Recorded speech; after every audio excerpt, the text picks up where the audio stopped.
Good morning, dear aspirant. To start with today's news, Supreme Court rulings on governor's role in legislative process.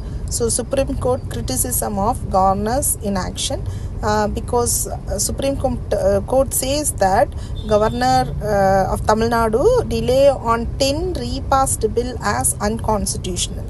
And he declared that the bills were deemed to have received assent as the governor failed to act in a timely manner. So there should be 1 month to withhold assent according to the cabinet advice, and there should be 3 months to return a bill with objection, and must grant assent within 1 month if the bill is repassed by the assembly. This is what it is there in the constitution. So Article 200 provides 3 options for the governor when a bill is present to him. That is either giving assent or withholding or reserved for the presidents. There is some expediency. If a Supreme Court says governor cannot sit indefinitely and must act with expediency, not become a hindrance. So governor should act as a friend, guide and philosopher, not as a roadblock. The aims to ensure legislative process in respected in state-centered dynamics. So the committees already which have given the same recommendation is Sarkaria Committee, Panchi Commission and Venkatachalaya Committee. So Sarkaria Committee come with a certain provision that governor should not have statutory powers. Governor should be appointed after consulting the CM. And Panchi Commission, governor should act on the bill within a fixed time frame. Then governor cannot change mind second time, says Supreme Court. Supreme Court clarified the governor's role. Governor cannot reserve a bill for a presidential consideration once it has been repassed by the legislature.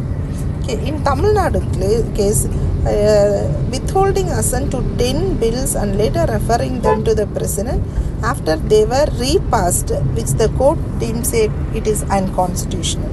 So Article 200, if a bill is reconsidered and passed again by the legislature, the governor must give assent. Governor cannot review or change their decision past consideration.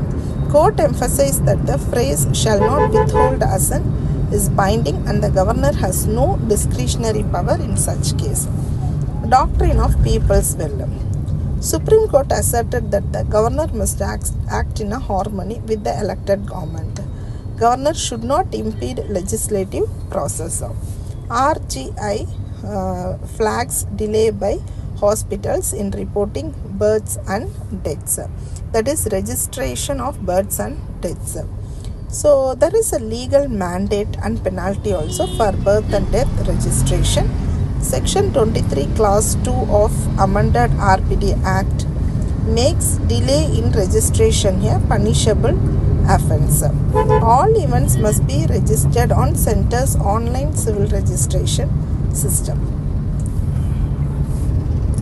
There is an administrative gap in birth and death registration.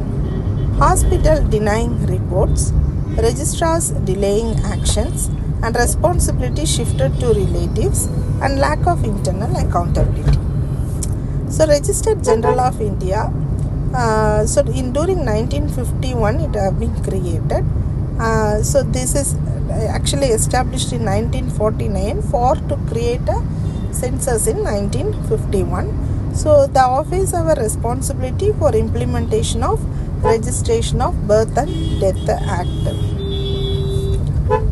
Bilateral arrangement taking over multilateralism.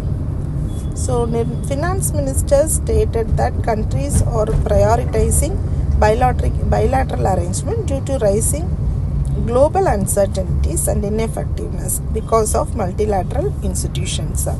So, when it comes, this has been looked at behind the US tariff highs and US protectionist measures. India and UK negotiations had been underway for a long time and were not a reaction to the US actions. And GIFT City is a financial service hub, citing its regulatory environment and potential for foreign investment. Thank you. Have a great day.